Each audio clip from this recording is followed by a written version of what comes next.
Hey, what's going on everyone, this is iReviews back with another video, and today I want to share with you guys more than 50 tips and tricks that I believe every iPhone user should know in 2022. Now another thing I want to share before I get into the video is that I have noticed on YouTube analytics that most of you guys are actually not subscribed to the channel. You're watching the videos, but you're not subscribed. So please, if you enjoy the videos, make sure to subscribe, it really helps out a lot. So let's get back into the video. Now through the last year, I have released a lot of videos on tips and tricks for the iPhone and of course the new iOS 15. So in this video, I have done a collection of more than 50 tips and tricks that I believe are very useful and of course will make your life easier using your iPhone on a daily basis. So every iPhone user should know about these. And we're starting with a lock screen. So when you go to a lock screen, of course, you want to unlock your device. If your iPhone is not recognizing your Face ID, when you swipe here, you don't have to wait. You tap right there on Face ID and it will go to the passcode screen immediately. Now, of course, from here, you can also go back to Face ID simply by swiping up. It will start, of course, to try to recognize your Face ID. As easy as that, you can switch between passcode and Face ID on the lock screen. If you have enabled one of the focus modes on iOS 15, then it will show on your lock screen. It shows like a little icon just like that. Now this is used to actually turn it off or on. Tap on it, you will get this menu right here where you can turn it on or off, or you can switch to another focus mode as easy as that. Now with iOS 15, there's another great thing, the ability to actually open apps directly from your lock screen without having to even unlock your device first.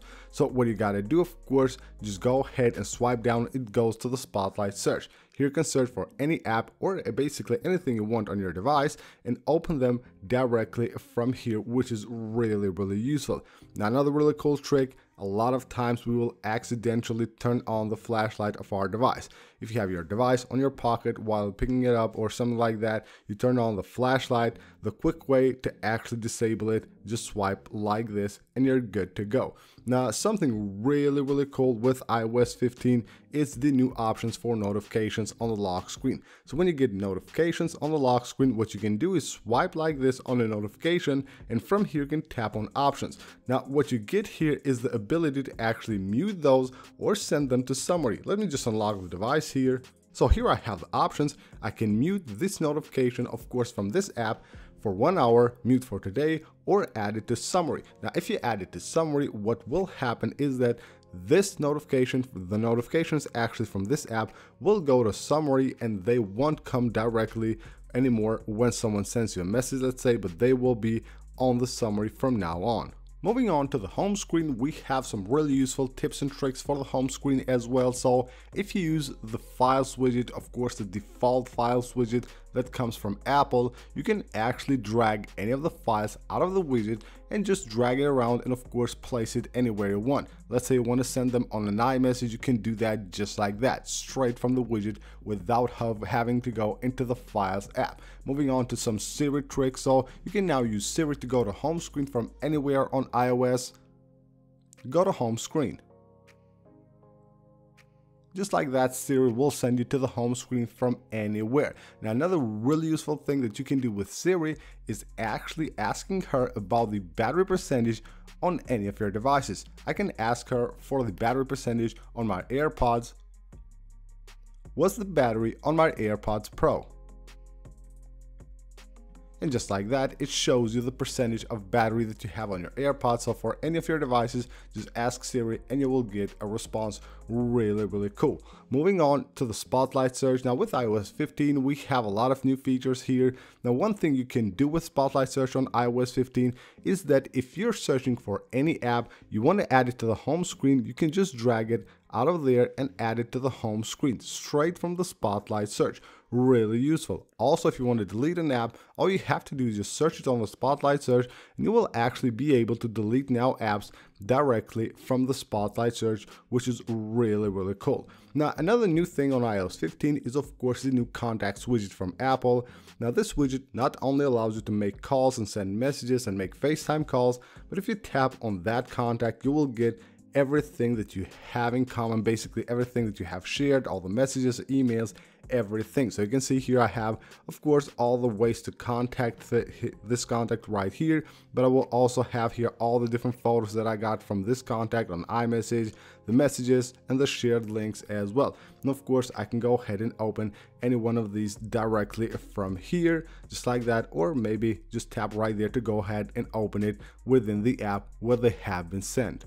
And we have some more tips and tricks for widgets on iOS 15. If you have a widget stack and you go to edit that stack, you will now have here widget suggestions. You turn that on and Siri will suggest you different widgets and add them automatically to the stack based on time of the day, of course, based on how you use your iPhone, your location, and things like that. You can also rearrange the widgets that you have on the stack. Simply drag and move any widget that you want on the stack, and you can rearrange them any way you like. Now, another really cool thing you can do is this is actually very useful, and you can do it anywhere on iOS. Now, a lot of times when the keyboard pop-ups on maybe a field like this where you're typing something or you just want to see something, this will interrupt you. There's no way to actually remove the keyboard. All you have to do is just drag your finger just like this from the top like this, and automatically the keyboard will be removed from the screen just like that, and you're good to go.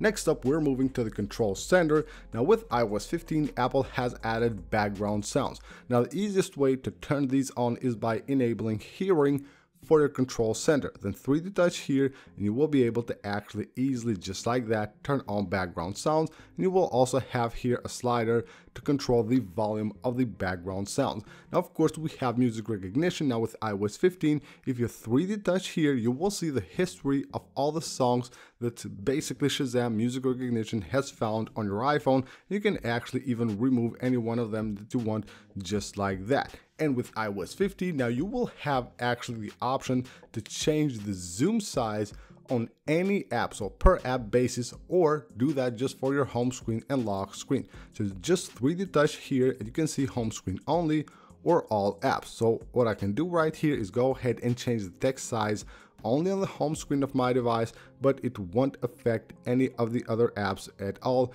That's very, very useful. And another thing right here that a lot of people don't know, if you use the screen recording feature of iOS, you can 3D touch here, and you will see here it says mic off. This is where you can choose to turn on or off the mic of your device while you're recording the screen of your device. So if you want to say something, you want to do a voiceover or something like that, make sure you have the mic turned on. And now let's move on to some tips and tricks for the apps. First of all, we're going with a clock app. So if you have an alarm on iOS 15 and you want to edit, you want to change that alarm, the easiest way to do that is not tap the edit button and then tap here, but just tap on the alarm and you will be able to actually edit that alarm. Now you can see right here, the scrolling time right here has been brought back with iOS 15, but you can still enter the time manually.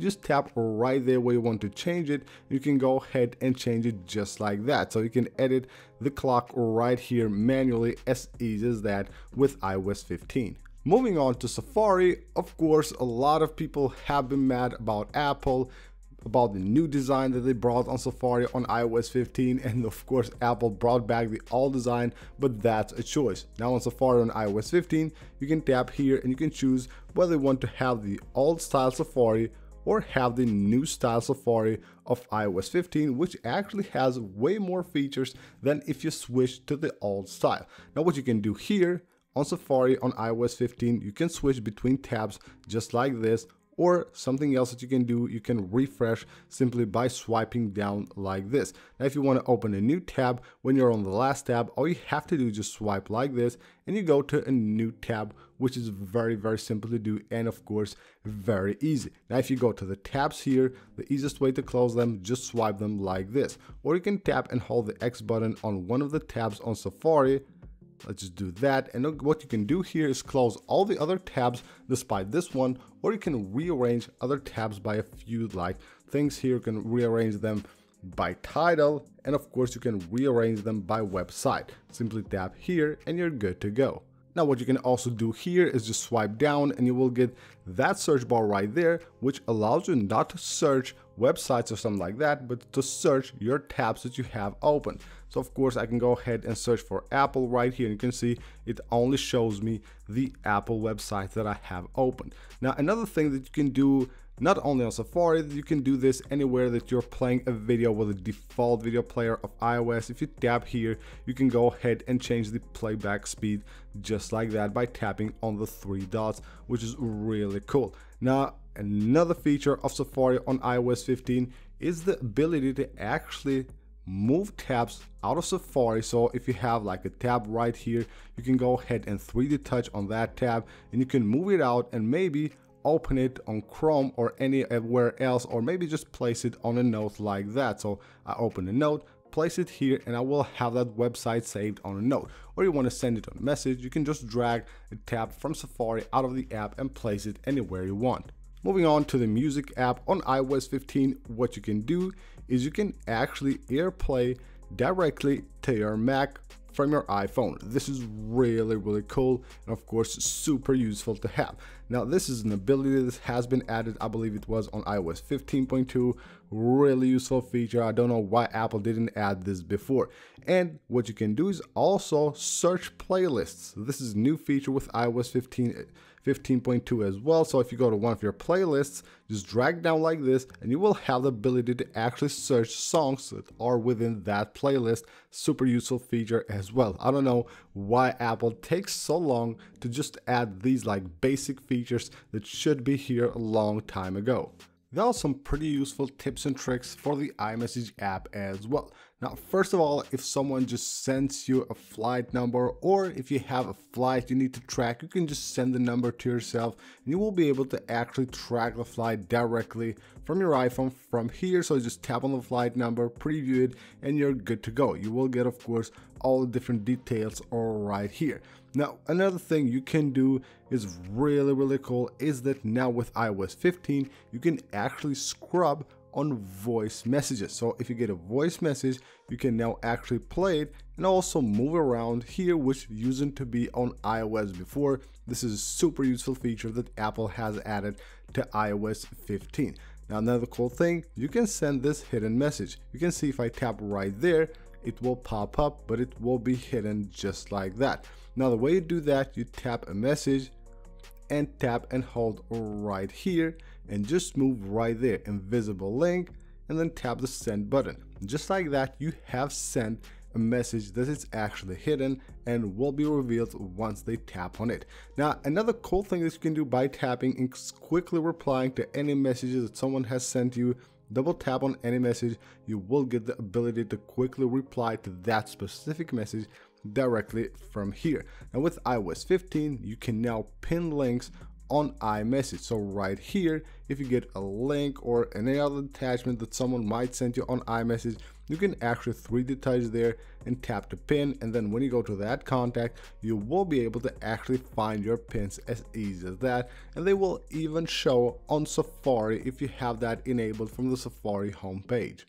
Moving on to the Files app, we have some very useful tips and tricks right here. Have a PDF file on the Files app, you can tap right there to actually open it, and if you tap on the share button, you can now lock that PDF file. As easy as that, you can enter a passcode, any passcode you want, just like that, re-enter the passcode, and you will be able to actually lock that PDF file with a passcode, which is super useful. Also, you can quickly select the file simply by tapping select. You can just drag your finger like this. Now, a really cool thing that you can do on your device on the Files app is that you can group files. That will make it super useful and of course super easy for you to find any file you need. So just tap right there on the 3 dots and tap use group. And just like that, you will group based on type. So we have folders, we have documents and images as well. But if you tap right there again, you can go group by and you can choose date or even size. So whether you want to group them based on kind, date or size, you can do that, and of course have all your files just like that saved and of course arranged the way you want, and that will make it very easy for you to find the file that you need. Moving on to FaceTime. Now on FaceTime, now we have FaceTime links. Of course, you can create one directly from there. But if you have a link that someone has sent to you, you can actually share that link. Simply tap the I button right there at a link. You can tap on share link. You can share this link with anyone you want. Also, if you create a link, just like that, you can go ahead and tap here, add name, and you will be able to actually change the name and add the name, or maybe the name of an event or of a meeting or anything it is, anything you need that FaceTime call for, you can add the name right here and not just have it named FaceTime link. That's super useful and of course very easy to do. We're moving on to the Photos app. Now on Photos, if you go to any of the photos that you have saved on your device, if you swipe up, you will get all the different information, but you will also get here the name and the icon of the app from where you have saved that photo. Whether you have downloaded it from any of your apps or any of your browsers, you will see it right here. And you can always tap there and it will show you all the different photos that you have saved from that same app. Now another thing, if you have a bunch of live pictures like I have right here, you probably know that you can turn a picture into a video, a live picture into a video, simply by tapping on it and saving it as a video. But what you can do is also select a bunch of those just like that and tap the share button, and then you can turn all of those into one video. So save as video right there. It will save all those 5 pictures into a video. That's super useful. If you just shoot a lot of photos, live photos, you can actually create a video that will last a few seconds directly from all of those photos together. Moving on to the Weather app. Now the Weather app has some really nice features and hidden tricks. Now one of those is the ability to actually see the weather on any city you want without having to actually add it to the cities list. So if I go right here, you can see I can go ahead and take a look at the weather on Los Angeles. I don't have to actually add it to the cities list at all. That's super useful. Now if you go to one of the cities that you have on your list, what you can do is actually tap right here on the map, see more, and it will show you a map of that city. Now what you can do here is of course zoom in and out to see all the weather conditions, but you can also tap right there and switch between temperature to other things like maybe air quality and see the air quality on that city and that area as well. Now what you can do from here is also tap on those lines right there, and you will also see the air quality for the other cities that you have on your list on the maps, on the weather app. You will see all that from here. But if you switch, let's say, the temperature, then you tap right there, you will actually see the temperature for those cities. So based on what you're viewing for your current city, you can view that for the other cities as well. Moving on to the App Store here real quick. If you're searching for something on the App Store, so let's say I want to search for widgets, search for widgets right here, and now what we get at the top, you can see we have filters. So if I tap on battery, now it will filter only to battery widgets. That's really useful. You can do that if you search for apps, you search for games, widgets, or most of the things that you can search for on the App Store on iOS. Now, of course, if you want to remove that, you can remove the filter and it will go back to the original search. That's very useful. Of course, will make it that much easier to find the app that you actually need. And last but not least, we're moving to the Settings app. You can now actually disable emergency and SOS calls with 5 presses on the side button. That will happen accidentally a lot, so if that annoys you, you can go ahead and disable it from here, but you can still do that by tapping and holding the volume button and of course the side button as well. Now let's move on to the focuses. Here we have some really cool feature. Now what we can do to one of these focuses, let's say we go to the personal one right here, you can choose which pages you want to see when that focus is enabled. So if I go to home screen right here, I can enable right there custom pages and choose which pages will be available when that focus mode is turned on. Also, you can create an automation right here that will make this focus mode turn on automatically. You can do that based on time, location, or app. So for example, I want to enable do not disturb automatically when I'm reading books. Just go ahead and simply choose books right there, and then once I open the books app, of course that will turn on automatically, which is very useful. You can see right there we have the personal automation turned on. Next, we're moving to the notifications. So with the new notification summary on iOS 15, if you don't actually know a lot of things about it, you can miss out on a lot of important messages. Make sure that you have your DMs turned on to immediately deliver if you enable scheduled summary on iOS 15. Let's say you have your Instagram notifications on the summary. Make sure you go to Instagram right here and just choose right here, let's say we have it on schedule, choose direct messages and enable it, always deliver immediately, so you don't miss out on any of the messages. They will be actually delivered immediately to you, which is really useful, and of course every user should do this. So that's basically it for this video, guys. I hope you guys enjoyed the video and the tips and tricks. If you did, of course, make sure to leave a like and subscribe for more videos, and I will see you guys on the next one.